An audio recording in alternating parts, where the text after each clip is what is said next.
Ya, kita lanjutkan dialog Morning Talks bersama Sosiolog Universitas Indonesia, Imam Prasojo.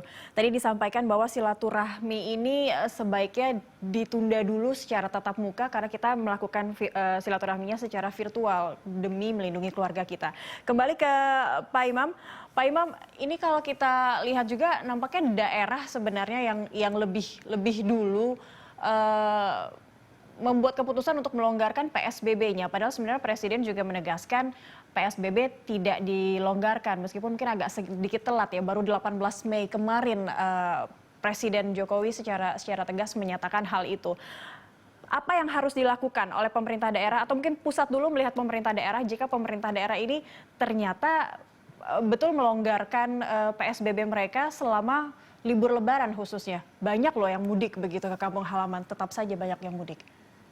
Iyalah, jadi kalau dengan mohon maaf nih ya, kalau tidak bermaksud untuk mengkritisi terlalu tajam ya. Baik. Tetapi kita ini kan bocor juga, walaupun Presiden sudah mengatakan tidak ada mudik. Tetapi dengan adanya regulasi transportasi dibuka begitu? Transportasi umum ya, kalau barang saja masih kita bisa paham. Tapi transportasi umum dibuka, akhirnya arus mudik.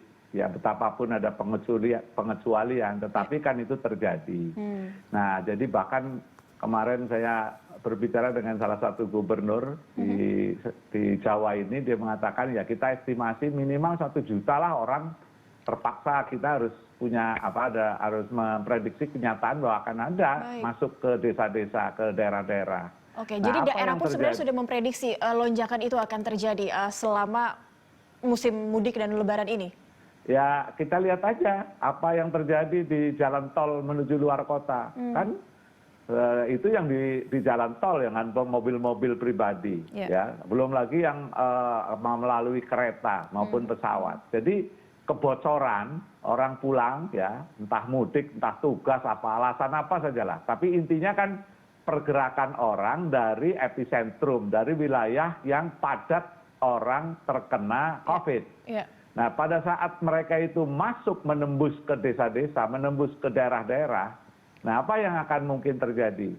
Di sana nanti mereka akan terlibat di dalam kemungkinan takbiran bersama, berkerumun ya secara fisik.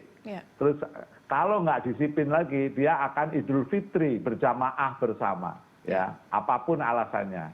Terus kemudian berhalal bihalal, bersalaman-salaman dengan seluruh handai tolan di kampungnya. Nah apa yang akan terjadi kalau seandainya ini terjadi betul dan orang tidak peduli? Kita akan kemungkinan setelah Lebaran, ya ini mudah-mudahan tidak terjadi. Saya betul-betul mengatakan mudah-mudahan tidak terjadi. Saya juga ikut mengamini. Ya, tapi sangat mungkin ini akan ada banjir pasien. Sangat mungkin kita akan ada banjir orang yang positif, ya. Nah itu kemudian yang akan berdampak pula terhadap penuhnya rumah sakit. Oleh karena itu pemerintah daerah ya kita berharap yang terbaik ya, tetapi siapkan yang terburuk. Siapkan APD, siapkan petugas-petugas kesehatan ya dengan segala keterbatasan yang ada, dan bahkan siapkan peti-peti untuk jenazah. Jangan sampai kalau ada korban dan terindikasi dia itu terkena COVID, itu bingung karena penanganannya tidak cepat begitu ya. Karena untuk jenazah COVID ini harus dengan peti. Nah kita apalagi umat Islam itu tidak terbiasa jenazah menggunakan peti. Apalagi jenazahnya harus dibungkus dengan plastik, dengan kain, dengan plastik lagi, dan dengan body bag. Ada 4 lapis itu. Nah itu harus disediakan. Artinya ini juga jadi PR yang menumpuk bagi pemerintah daerah karena kondisinya sekarang mereka sudah tidak bisa menolak lagi karena arus mudik juga tetap arus masyarakat yang datang ke daerah juga tidak terbendung sebenarnya begitu. Jadi harus ada ekstra penambahan dari tenaga kesehatan, fasilitas kesehatan dan prediksi terhadap peningkatan yang masif terhadap jumlah positif di daerah yang bisa dipastikan itu terjadi begitu Pak Imam ya. Tapi karena fokus kita seringkali ke lain ya, fokus pada Lebaran, fokus pada penegakan PSBB, fokus kepada new normal, yang sekarang semua orang diskusi new normal. Betul. New normal itu menurut saya hanya bisa berguna diskusi itu kalau kita sudah landai, ya.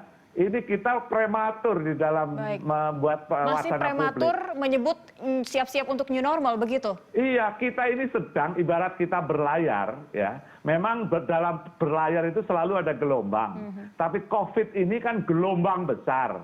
Gelombang besar ini akan datang nih kelihatannya, dan kita masih di dalam puncak gelombang besar. Dan bahkan akan kemungkinan akan ada gelombang kedua yang besar gara-gara kita itu gagal untuk menahan mudik. PSBB ini. Dan gelombangnya pindah dari tidak hanya di tempat-tempat seperti Jakarta, Bandung, Surabaya, tetapi bisa ke daerah-daerah lain.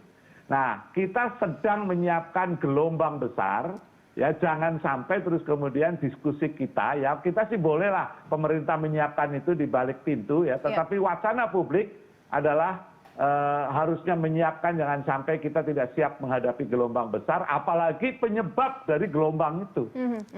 Nah, itu makanya saya ketar-ketir betul dengan situasi ini. Baik, tapi bagaimana sebenarnya masyarakat kita yang tadi sudah dikatakan disiplinnya saja kurang, begitu nekatnya lebih besar, galaknya juga lebih galak begitu dibandingkan kepada petugas yang menerapkan aturan, untuk memberikan pengertian bahwa kita harus bersiap untuk menghadapi gelombang besar dengan efek yang lebih besar lagi di saat seperti sekarang ini. Seharusnya libur Lebaran bisa dimanfaatkan ya untuk stay at home, betul-betul di rumah saja begitu.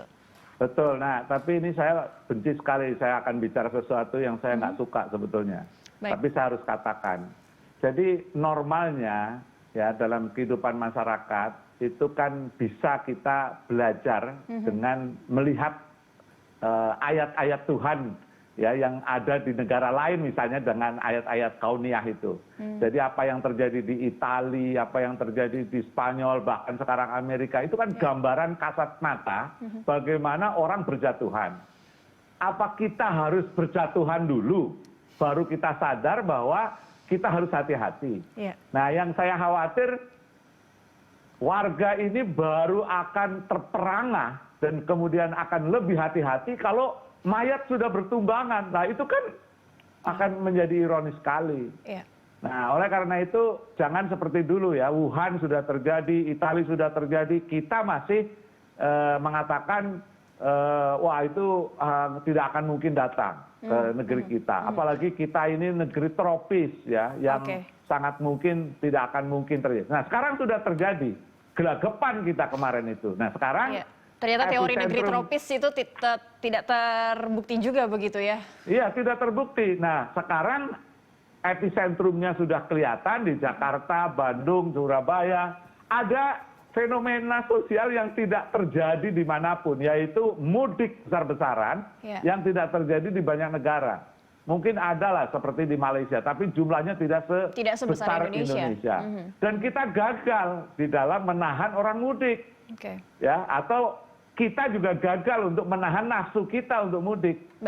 Baik, Pak Imam. Ini biasanya masyarakat Indonesia sangat sensitif jika negaranya disinggung sedikit begitu, atau ada hal-hal yang tidak menyenangkan tersebar ke negara lain. Mungkin Anda juga beberapa hari ini melihat Indonesia terserah itu sudah cukup viral, ternyata naik diberitakan oleh media mainstream, entah di Hong Kong mungkin di salah satu negara di Asia. Indonesia terserah. Apakah ini juga tidak bisa menyentil masyarakat Indonesia untuk segera sama-sama untuk membesarkan disiplin kolektif mereka terhadap penyebaran COVID-19? Sebetulnya Indonesia menyerah itu arahnya Indonesia kepada terserah. Arahnya itu kan sebuah semacam kayak ekspresi protes ya, ekspresi kekecewaan dan bahkan mungkin kemarahan dari sebagian masyarakat kita, termasuk tenaga medis yang sekarang itu sudah 2 bulan lebih ya, dia tidak pulang ke rumah ya, tetapi mereka sudah dihimbau, sudah banyak sekali televisi yang menyarankan agar mereka tidak berkumpul, tidak berkerumun, tidak keluar rumah, tidak menganggap remeh supaya dia pakai masker, tapi kan tidak dipedulikan. Nah, sementara dia juga mungkin ya gerakan Indonesia terserah itu juga diarahkan kepada pemerintah yang tidak dianggap cukup serius lah ya. Oke. Nah itu jadi ada dua arah sebetulnya. Nah ini yang harus disikapi ya, jangan hanya karena kepentingan semata-mata ekonomi ya, terus kemudian mengendurkan, terutama ini yang saya mohon maaf banget kepada Pak Budi Karya ya, melonggarkan transportasi umum. Menurut saya itu kekeliruan yang luar biasa. Nah itu nanti akan ada arus balik mudik ya, dari dari kampung, dari daerah, dari kampung ke Jakarta atau ke Bandung atau ke Surabaya. Nah ini juga nanti ada kemungkinan gelombang baru karena penularan bisa saja di jalan. Nah ini artinya pemerintah juga ada PR lagi ini, khususnya mungkin yang balik ke DKI Jakarta, sempat dikatakan juga tidak mudah kembali lagi ke Jakarta setelah nekat mudik begitu. Ini harus lebih tegas lagi, artinya harus seperti apa pengaplikasian aturannya begitu Pak Imam? Sebetulnya tidak hanya pemerintah ya, misalnya kita atau di kantor ya, pegawainya mudik ya, terus kemudian dia balik lagi ya, berkantor misalnya. Orang itu kalau dia tidak diperiksa sebelum dia bekerja dan ternyata dia itu terinfeksi, itu seluruh kantornya bisa kena, Mbak. Terus kemudian majikan-majikan yang dia punya asisten rumah tangga. Kalau asisten rumah tangganya pulang dan dia mudik, kemudian balik lagi, sangat mungkin satu keluarga bisa kena. Nah jadi ini bukan hanya pemerintah yang akan menanggung ini semua. Tetapi pemerintah menurut saya jangan memfasilitasi dengan kendaraan-kendaraan umum ya, yang selama ini sudah dibuka ya, sampai situasinya betul-betul aman. Nah, jadi itu yang saya pikir harus dilakukan ya, supaya tidak membingungkan. Nah, itu sambil ada strategi-strategi cerdas. Apakah kalau toh harus kembali lagi, pertama dites dulu, terus kemudian diatur flow-nya, ya, dan terpaksa kantor-kantor tidak seperti yang selama ini ada, mungkin tanggal masuknya juga bisa saja diatur kementerian ini dengan yang satu dengan yang lain mungkin beda-beda gitu, supaya jangan sampai ada arus flow atau arus balik yang menumpuk dalam satu waktu begitu ya? Yang satu waktu, betul. Nah, itu kecerdasan atau kreativitas seperti itu yang saya kira diharapkan oleh masyarakat, sehingga kita bisa lebih baik. Pertanyaan terakhir saya mohon dijawab singkat saja. Jadi DKI Jakarta menerapkan atau memperpanjang PSBB menjadi episode 3 hingga 4 Juni nanti, ini adalah langkah yang tepat, setidaknya kita sama-sama kembali mendisiplinkan masyarakat lagi begitu? Saya kira itu tepat, masih lihat kurvanya ya, rapid test dengan PCR harus diperbanyak supaya kita tahu persis apa yang terjadi di lapangan. Dan kemukakan, kedepankan kreativitas dan libatkan masyarakat. Jadi participatory governance, tata kelola yang partisipatif itu dikedepankan. Jangan diborong hanya perangkat-perangkat pemerintah saja untuk mengatasi hal seperti ini. Baik, disiplin pribadi dan juga disiplin kolektif untuk tetap berlaku perilaku hidup bersih sehat begitu ya, selama PSBB di rumah saja. Terima kasih banyak Pak Imam Prasojo telah bergabung bersama kami di Morning Talks Good Morning Jakarta hari ini. Terima kasih. Pemirsa, kita lanjutkan Good Morning Jakarta usai jeda, tetaplah bersama kami.